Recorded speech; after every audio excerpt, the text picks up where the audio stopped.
This is VOA News. I'm Joe Ramsey. Israel increased airstrikes on the Gaza Strip and sealed it off from food, fuel, and other supplies in retaliation for a bloody incursion by Hamas militants as the war's death toll rose to nearly 1,600 on both sides. Hamas also escalated on Monday, pledging to kill captured Israelis if attacks targeted civilians without warnings.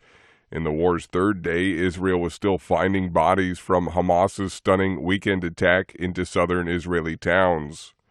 The Hamas attack on Israel Saturday took most regional powers by surprise, but many analysts say Iran would have approved the assault in advance.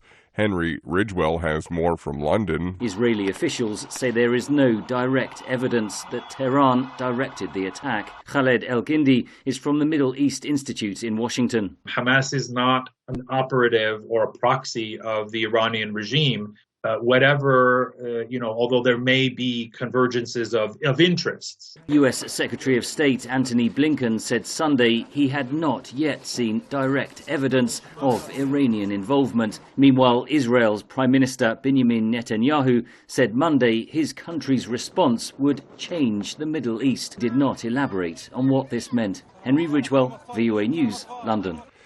Israeli Prime Minister Benjamin Netanyahu said atrocities committed by Hamas during its attack on Israel mirrored those carried out by the jihadist group Islamic State. Massacring hundreds of young people at an outdoor festival, kidnapping scores of women, children, and elderly, even Holocaust survivors. Hamas terrorists bound, burned, and executed children. They are savages. This is VOA News. Former U.S. House of Representatives Speaker Kevin McCarthy on Monday addressed the Hamas attack on Israel and called on President Joe Biden to make rescuing American hostages his number one priority. VOA's Kim Lewis has more. In remarks on Capitol Hill, McCarthy said now is the time for action. America is grateful for our friendship with Israel. We are a better nation because of it, and we must never shy away from defending it. The former speaker, who was ousted last week from the House's top job led by a group of conservative Republicans, also called for a 5-point plan to assist Israel in its battle against Hamas. Other than rescuing American hostages, McCarthy's plan calls for supplying Israel with more weaponry, ending what he calls U.S. appeasement to Iran, and confronting anti-Semitism. Kim Lewis, VOA News. A mass funeral ceremony for around 300 earthquake victims was held Monday in rural western Afghanistan as families remained trapped in the rubble of their ruined homes 2 days after high-magnitude tremors killed more than 2,000 people. In a village near the epicenter of Saturday's magnitude 6.3 quake, followed by 8 aftershocks, white-shrouded bodies were unloaded from a fleet of ambulances and laid in ranks as crowds solemnly crossed their arms in Islamic prayer.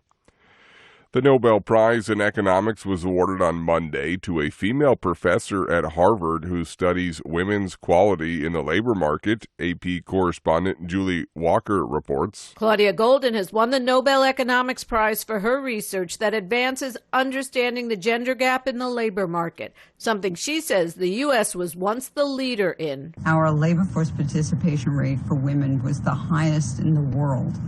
And now it isn't the highest in the world. Golden found various factors for this after research spanning 200 years, mainly. There's an interaction between what happens in the home and what happens in the labor market. The 77-year-old is just the third woman to win the Nobel Economics Prize. I'm Julie Walker. Organizers of the 2028 Los Angeles Olympics want cricket, flag football, lacrosse, squash, and baseball softball added to the event, they said on Monday. The organizers' recommendations are subject to final approval by the International Olympic Committee, with a session set for Mumbai later this month. The Los Angeles Times reported the sports are likely to be approved. Of the 5 sports, 3 have never been included in an Olympic program. Flag football, squash, and lacrosse would make their Olympic debut if approved. Find more on our website, voanews.com. I'm Joe Ramsey, VOA News.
Thank you for watching. Can you do me a favor? Please leave a comment in the comments section below. That would really help. Thank you, and see you again soon.